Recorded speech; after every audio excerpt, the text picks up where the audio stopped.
8 ದಿನಗಳ ಹಿಂದೆ ಮಾಜಿ ಮುಖ್ಯಮಂತ್ರಿಗಳು ನಮ್ಮ ಕೇಂದ್ರದ ಸಚಿವರಾಗಿರುವಂಥ HD ಕುಮಾರಸ್ವಾಮಿ ಅವರು ನನಗೆ ದೂರವಾಣಿ ಕರೆಯನ್ನು ಮಾಡಿದರು. ವಿಜೇಂದ್ರ ಅವರೇ, ನಿಮ್ಮ ರಾಷ್ಟ್ರೀಯ ನಾಯಕರ ಜೊತೆಲಿ ಮಾತನಾಡಿ 3ನೇ ಅಭ್ಯರ್ಥಿಯನ್ನು ನೀವಾದರೂ ಹಾಕಿ ನಾವಾದರೂ ಹಾಕ್ತೇವೆ, ಒಂದು ಫೈಟ್ ಮಾಡೋಣ, ಒಂದು ಸೀರಿಯಸ್ ಆಗಿ, ಯಾವುದೇ ಕಾರಣಕ್ಕೂ ಸುಲಭಕ್ಕೆ ಬಿಟ್ಕೊಡೋದು ಬೇಡ ಅನ್ನೋ ಒಂದು ಒಳ್ಳೆ ಉದ್ದೇಶ ಇಟ್ಕೊಂಡು ಮಾನ್ಯ ಕುಮಾರಸ್ವಾಮಿ ಅವರು ನನಗೆ ಮಾತನಾಡಿದರು. ನಾನು ಕೂಡ ಇಲ್ಲ, ತಾವೇ ಅಭ್ಯರ್ಥಿನ ಹಾಕಿ ನಾವು ಒಟ್ಟಾಗಿ ಸೆಣಸಾಟವನ್ನು ಮಾಡೋಣ ಅನ್ನೋ ಮಾತನ್ನು ಕೂಡ ನಮ್ಮ ರಾಷ್ಟ್ರೀಯ ನಾಯಕರ ಅಭಿಪ್ರಾಯದ ಮೇರೆಗೆ ನಾನು ಅವರಿಗೆ ತಿಳಿಸಿದ್ದೆ. BJP ಆಗಲಿ JDS ಆಗಲಿ ಇಬ್ಬರ ಉದ್ದೇಶ ಒಳ್ಳೆಯದೇ ಆಗಿತ್ತು.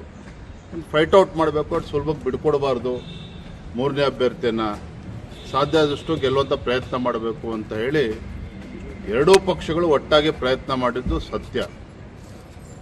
ಆದರೆ ನಿನ್ನೆ ಮತದಾನ ಆದಂಥ ಸಂದರ್ಭದಲ್ಲಿ JDS ಪಕ್ಷದಿಂದನೂ ಕೂಡ 6-7 ಅಡ್ಡ ಮತದಾನಗಳಾಗಿದ್ದಾವೆ. BJP ಇಂದಲೂ ಕೂಡ 5ಕ್ಕೂ ಕನಿಷ್ಠ 4-5 ಅಡ್ಡ ಮತಗಳು ಆಗಿದ್ದಾವೆ ಅನ್ನುವ ಮಾಹಿತಿ ನಮಗೂ ಕೂಡ ಸಿಕ್ಕಿರುವಂಥದ್ದು. ನಾನು ಈ ಸಂದರ್ಭದಲ್ಲಿ ಹೇಳ್ತಕ್ಕಂಥದ್ದು ಇಷ್ಟೇ, ನಮ್ಮದು ಒಂದು ರಾಷ್ಟ್ರೀಯ ಪಕ್ಷ, ನಮ್ಮ ಪಕ್ಷದಲ್ಲಿರ್ತಕ್ಕಂಥ ಶಾಸಕರು ಯಾರು ಅಡ್ಡ ಮತದಾನವನ್ನು ಮಾಡಿದ್ದಾರೆ ಅವರನ್ನು ಕ್ಷಮಿಸ್ತಕ್ಕಂಥ ಪ್ರಶ್ನೆನೇ ಇಲ್ಲ. ಯಾರ್ಯಾರು ಆಟ ಆಡಿರ್ಬೋದು ಅನ್ನುವ ಕೆಲವು ಮಾಹಿತಿಗಳು ಕೂಡ ನಮ್ಮ ಬಳಿಯಲ್ಲಿದೆ. ಈಗಾಗಲೇ ನಮ್ಮ ರಾಷ್ಟ್ರೀಯ ನಾಯಕರ, ರಾಷ್ಟ್ರೀಯ ಅಧ್ಯಕ್ಷರ ಅಪಾಯಿಂಟ್ಮೆಂಟನ್ನು ಕೂಡ ನಾನು ಬೆಳಗ್ಗೆ ಕೇಳಿದ್ದೇನೆ. ಸಾಧ್ಯ ಆದರೆ ಇವತ್ತೇ ಕೊಡಿ ಅಥವಾ ಯಾವಾಗ ಕೊಟ್ಟರು ಕೂಡ ನಾನು ತಕ್ಷಣ ಬರ್ತೇನೆ. ರಾಜ್ಯದ ಪ್ರಸಕ್ತ ರಾಜಕೀಯ ಬೆಳವಣಿಗೆಗಳ ಬಗ್ಗೆ, ವಿಧಾನ ಪರಿಷತ್ನಲ್ಲಾದಂಥ ಅಡ್ಡ ಮತದಾನದ ಬಗ್ಗೆ ಇವೆಲ್ಲವನ್ನು ಕೂಡ ವಿವರಿಸಬೇಕು ಅಂತೇಳಿ ನಾನು ಮನವಿಯನ್ನು ಕೂಡ ಮಾಡಿದ್ದೇನೆ. ಬಹುಶಃ ಇವತ್ತು ಅಥವಾ ಸೋಮವಾರ ಯಾವಾಗ ಸಮಯವನ್ನು ಕೊಡ್ತಾರೆ ನಾನು ಅವ್ರನ್ನ ಭೇಟಿ ಮಾಡಿ, ರಾಷ್ಟ್ರೀಯ ಅಧ್ಯಕ್ಷರನ್ನ ಭೇಟಿ ಮಾಡಿ ಸಂಪೂರ್ಣವಾಗಿ ವಿವರಣೆಯನ್ನು ನೀಡುವಂಥ ಕೆಲಸ ನಾನು ಮಾಡ್ತೇನೆ. ಆದರೆ ಒಂದಂತೂ ಸತ್ಯ, ಯಾರು ಮೀರ್ ಸಾಧಕರುಗಳಿದ್ದಾರೆ ನಮ್ಮ ಪಾರ್ಟಿನಲ್ಲಿ ಅದನ್ನು ಪಕ್ಷ ಖಂಡಿತವಾಗಿ ಗಂಭೀರವಾಗಿ ತೆಗೆದುಕೊಳ್ತದೆ. ಏನು ಅವ್ರ ವಿರುದ್ಧ ಆ್ಯಕ್ಷನ್ ತೆಗೆದುಕೊಳ್ಬೇಕು ಅದನ್ನು ತಗೊಳ್ತೇವೆ. ಕ್ರಾಸ್ಔಟ್ ಮಾಡಿರೋರ ಬಗ್ಗೆ ಮಾಹಿತಿ ಇದೆಯಾ ಸರ್? ಕೆಲವು ಮಾಹಿತಿಗಳಿದ್ದಾವೆ, ಎಲ್ಲವನ್ನು ಕೂಡ ನಾವು ಬಹಿರಂಗವಾಗಿ ಚರ್ಚೆ ಮಾಡೋದಕ್ಕೆ ಸಾಧ್ಯ ಅಲ್ಲ.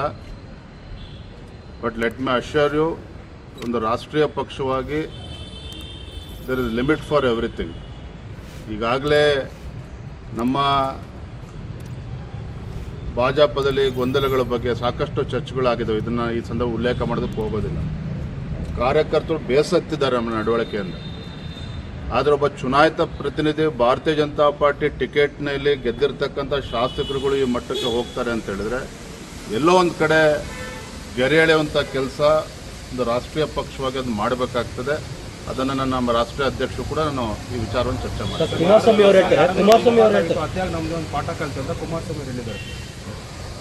ಸಹಜವಾಗಿ ಅವ್ರು ನೋವಾಗಿದ್ದಾರೆ. ಕುಮಾರಸ್ವಾಮಿ ಅವರಾಗಲಿ ನಾವಾಗಲಿ ಅಥವಾ ಕುಮಾರಸ್ವಾಮಿ ಅವರು ಚರ್ಚೆ ಮಾಡಿದಾಗ ಒಳ್ಳೆ ಉದ್ದೇಶ ಹಿಡ್ಕೊಂಡೆ ಇಬ್ಬರು ಕೂಡ ಕ್ಯಾಂಡಿಡೇಟ್ ಹಾಕೋಣ ಅಂತೇಳಿ ತೀರ್ಮಾನ ಮಾಡಿರುವಂಥದ್ದು. ಅವರೇನು ಏಕಾಂಗಿಯಾಗಿ ನಿರ್ಧಾರ ಮಾಡಿಲ್ಲ. ಪಾಪ ನಮ್ಮ ಜೊತೆ ಚರ್ಚೆ ಮಾಡೇನೆ ನೀವೇ ಅಭ್ಯರ್ಥಿ ಅಂತ ಹಾಕಿ ಅಂತ ಹೇಳಿದ್ರೆ, ಇಲ್ಲ ನೀವೇ ಹಾಕಿ ಕುಮಾರಸ್ವಾಮಿ ಅವರದ್ದು ನಾವೇ ಅವ್ರಿಗೆ ಹೇಳಿರ್ತಕ್ಕಂಥದ್ದು. ಅವರೇನು ಒತ್ತಾಯಪೂರ್ವಕವಾಗಿ ಅವರೇನು ಹಾಕಿಲ್ಲ. ಈ ಎರಡೂ ಪಕ್ಷಗಳು ಕೂತು ತೀರ್ಮಾನ ಮಾಡೇ ಆಗಿರುವಂಥದ್ದು. ಹಾಗಾಗಿ ಒಂದು ಅವರ ಪಕ್ಷದಲ್ಲೂ ಕೂಡ ಒಂದು 6-7 ಮತಗಳು ಅಡ್ಡ ಮತದಾನ ಆಗ್ತದೆ ಅಂತ ಹೇಳಿದ್ರೆ ಅವರಿಗೂ ಕೂಡ ನೋವಾಗ್ತಕ್ಕಂಥದ್ದು ಸಹಜ.